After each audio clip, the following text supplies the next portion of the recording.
Hello friends, welcome back. आज हम चर्चा करेंगे इंटरेस्ट ग्रुप्स, प्रेशर ग्रुप्स की।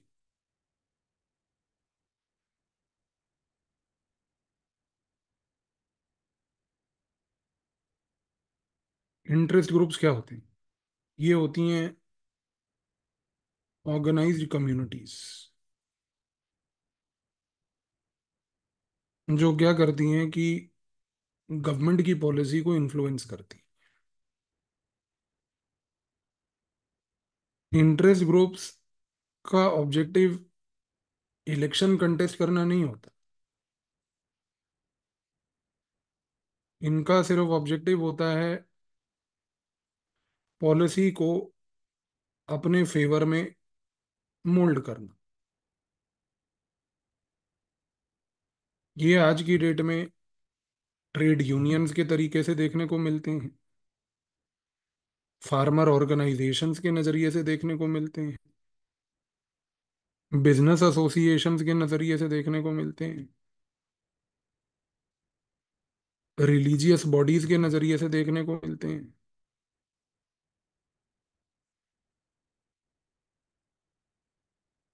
तो इंटरेस्ट ग्रुप्स जो हैं वो सिर्फ और सिर्फ गवर्नमेंट की पॉलिसी को इन्फ्लुएंस करने के लिए ऑर्गेनाइज्ड तरीके से काम करते हैं और गवर्नमेंट के साथ इंगेज करते हैं। लेकिन प्रेशर ग्रुप क्या होता है? प्रेशर ग्रुप एक इंटरेस्ट ग्रुप ही होता है। जब ये इंटरेस्ट ग्रुप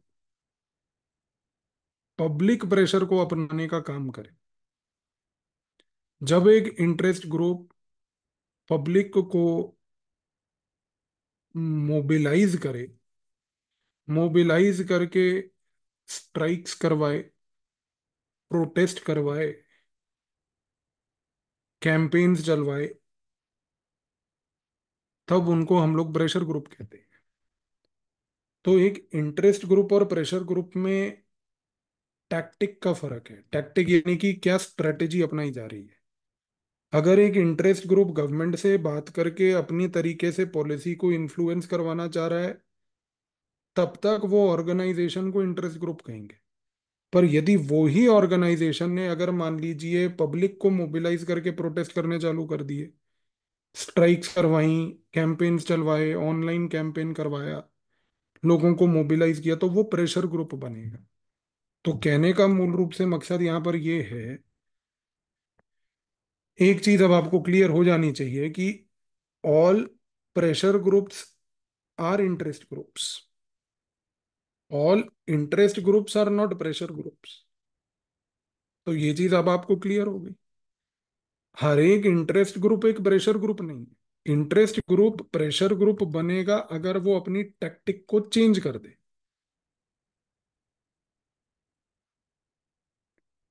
टैक्टिक को चेंज कर दे तब, अगर आप मान लीजिए कि एक टीचर्स यूनियन है, ये बात कर रहा है गवर्नमेंट से कह के कि हमारी पे को बढ़ा दीजिए, तो ये टीचर्स यूनियन एक बेसिकली क्या है? ये इंटरेस्ट ग्रुप है। लेकिन अगर ये टीचर्स ग्रुप ने गवर्नमेंट से पे बढ़वाने के चक्कर में नेशनल लेवल पर मान लीजिए कि एक प्रोटेस्ट ऑर्गेनाइज करवाया, तो ये तुरंत बन जाएगा प्रेशर ग्रुप। अच्छा, कई बार क्या होता है कि एक interest group pressure group tactic अपनाकर वापस इंटरेस्ट ग्रुप पे आ जाता है। मान लीजिए कि इन्होंने नेशनल लेवल पर प्रोटेस्ट करवाया, वो प्रोटेस्ट सक्सेसफुल हुआ, गवर्नमेंट ने बोला ठीक है अब आओ बैठते हैं बात करते हैं। तो जब ये वापस से गवर्नमेंट के साथ बैठ के पे इंक्रीज की बात करेंगे, they will then go back to becoming an interest group. तो यहां पर सबसे पहली चीज तो ये आपको क्लियर और स्पष्ट तरीके से याद रखनी है कि इन लोगों के बीच में जो डिफरेंसेस हैं एक इंटरेस्ट ग्रुप के और एक प्रेशर ग्रुप के, वो बहुत ही ज्यादा फ्लूइडिक होते हैं। तो बहुत ज्यादा स्ट्रिंजेंट रिजिड नहीं होते। पहली बात तो बहुत ही ज्यादा वो फ्लूइड होते हैं। और ये जो फ्लूइड होते हैं, ये डिफरेंस आता है खास करके टैक्टिक में। टैक्टिक में ये चीज आपको क्लियर होनी चाहिए। अब गैब्रियल आमंड एंड ब्रिंगम पॉवेल क्या कहते हैं? ये कहते हैं कि भाई आज दो टाइप के ग्रुप्स देखे गए हैं। पहले हैं एनोमिक ग्रुप्स। एनोमिक ग्रुप्स कौन से होते हैं जी? वो होते हैं जो एक सडन क्राइसिस के बाद इमर्ज करते हैं, यानी कि दे आर रिएक्शनरी। रिएक्शनरी का मतलब ये हुआ कि सोसाइटी में कुछ इवेंट हुआ और उस इवेंट के रिएक्शन में ये रिएक्ट कर कर इस्टेब्लिश हुए। जैसे कि मान लीजिए सोसाइटी में कोई रायट हुआ, उसके बाद ये इमर्ज हो गए। कोई मॉब का प्रोटेस्ट हुआ, उसके बाद ये इमर्ज हो गए। तो बेसिकली क्या है कि ये जो अनामिक ग्रुप्स होते हैं ये शॉर्ट टर्म होते हैं।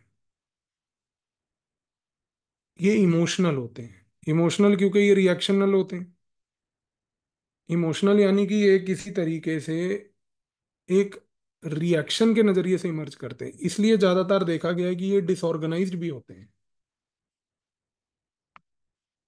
डिसऑर्गेनाइज्ड भी होते हैं क्योंकि ये एकदम से स्पॉन्टेनियसली इमर्ज कर गए ना। ये पहले एग्जिस्ट नहीं करते थे। इनमें स्पॉन्टेनिटी बहुत है, सो दे आर स्पॉन्टेनियस, इंस्टेंट। अच्छा, दूसरा होते हैं एसोसिएशनल ग्रुप्स। एसोसिएशनल ग्रुप्स वो ग्रुप्स होते हैं जो बेसिकली ऑर्गेनाइज्ड होते हैं, लॉन्ग टर्म होते हैं, परमानेंट होते हैं। इनमें लीडर्स होते हैं, इनमें एक ऑर्गेनाइजेशन होता है, और इसके साथ साथ इनके पास प्लान होता है कि हमें अचीव क्या करना है। तो एसोसिएशनल ग्रुप्स रिलेटिवली स्टेबल होते हैं, बेटर होते हैं। इस कॉन्टेक्स्ट में अगर देखा जाए तो रॉबर्ट डाल का एक बहुत इंपॉर्टेंट ऑब्जर्वेशन है, और रॉबर्ट डाल ये कहते हैं कि देखो एक सोसाइटी में इंटरेस्ट ग्रुप्स का होना डेमोक्रेसी के लिए एक पॉजिटिव फीचर है। क्योंकि वो कहते हैं कि जब मैं बात करता हूँ पॉलीआर्की की, जो रॉबर्ट डाल का कॉन्सेप्ट हमने पहले भी डिस्कस किया, तो वो पॉलीआर्की में कहते हैं कि इंटरेस्ट ग्रुप्स लोगों को पॉलिटिक्स के साथ जोड़ते हैं। अगर इंटरेस्ट ग्रुप्स पॉलीआर्की में लोगों को पॉलिटिक्स के साथ जोड़ते हैं तो ये बेसिकली एक प्रकार से लोगों के वॉइसेस को पॉलिटिकल इंस्टीट्यूशंस तक लाते हैं। अगर लोगों के वॉइसेस को एक इंटरेस्ट ग्रुप पॉलिटिकल इंस्टीट्यूशन के साथ ला रहा है तो रॉबर्ट डाल इनको एक डेमोक्रेसी के नजरिए से बहुत पॉजिटिव तरीके से देख रहे हैं। लेकिन यहाँ पर एक इशू भी है। इशू ये है कि दो स्कॉलर्स हैं, सी राइट मिल और साथ में दूसरे हैं थियोडर लोई। ये दोनों लोग एक बड़ी इंपॉर्टेंट चीज कहते हैं। ये कहते हैं कि देखो, आप जितना मर्जी प्रेज कर लो एक इंटरेस्ट ग्रुप को सोसाइटी में और कहो कि वो लोगों के वॉइसेस को ला रहा है, ये कर रहा है, सोसाइटी और डेमोक्रेसी को डीपन कर रहा है, बट वो कहते हैं कि देखो प्रॉब्लम क्या है कि आज की डेट में most of the interest group जो हैं ये बिग इन्फ्लुएंशियल एक्टर्स ही डोमिनेट करते हैं। कोई बड़ा बिजनेस हाउस होगा, कोई बड़ा मैन्युफैक्चरिंग हाउस होगा, कोई इंडस्ट्रियलिस्ट होगा, कोई बड़ी एजुकेशन की कंपनी होगी, कोई आईटी कंपनी होगी। तो ये दोनों क्या कहते हैं कि इंटरेस्ट ग्रुप्स अभी तक लोअर स्ट्रेटा ऑफ सोसाइटी से इमर्ज नहीं करे। और क्योंकि इंटरेस्ट ग्रुप्स अभी तक लोअर स्ट्रेटा ऑफ सोसाइटी से इमर्ज नहीं करे तो ये कहना कि भाई लोअर स्ट्रेटा ऑफ सोसाइटी के इंटरेस्ट्स भी आर्टिकुलेट हो रहे हैं। जो रॉबर्ट डाल आज की डेट में कह रहे थे पॉलीआर्की के मॉडल में कि भाई इंटरेस्ट ग्रुप्स जो हैं वो डेमोक्रेसी को डीपन कर रहे हैं, तो उस पॉइंट का ये चैलेंज है। चैलेंज है कि सी राइट मिल कह रहे हैं कि भाई डीपन कैसे होगी जब लोअर स्ट्रेटा ऑफ सोसाइटी के तो जो पॉइंट्स हैं, उनके जो इंटरेस्ट्स और इश्यूज हैं उनके लिए तो कोई इंटरेस्ट ग्रुप है ही नहीं। आज अगर देखा जाए तो वर्ल्ड वाइड, इंडिया हो या बाहर हो, ज्यादातर interest groups are basically big influential actors only. तो इस कॉन्टेक्स्ट में एक चीज तो तय है कि अगर इंटरेस्ट ग्रुप्स एक एलीट पावर का टूल है, क्योंकि इनको एलिट्स कंट्रोल कर रहे हैं, तो how can we call them as a tool for deepening of democracy. इस डिबेट को जरूर याद रखिएगा, क्योंकि इंटरेस्ट ग्रुप्स के कॉन्टेक्स्ट में ये बहुत बड़ा डिबेट है जो अभी तक चल रहा है कि भाई किस नजरिए से हम कहें कि they are basically tools of promoting democracy. अच्छा, इसी डिबेट को अगर हम इंडिया के कॉन्टेक्स्ट में थोड़ा और देखें, तो रजनी कोठारी और साथ ही में क्रिस्टोफर जैफरलट बहुत इंपॉर्टेंट ऑब्जर्वेशन देते हैं।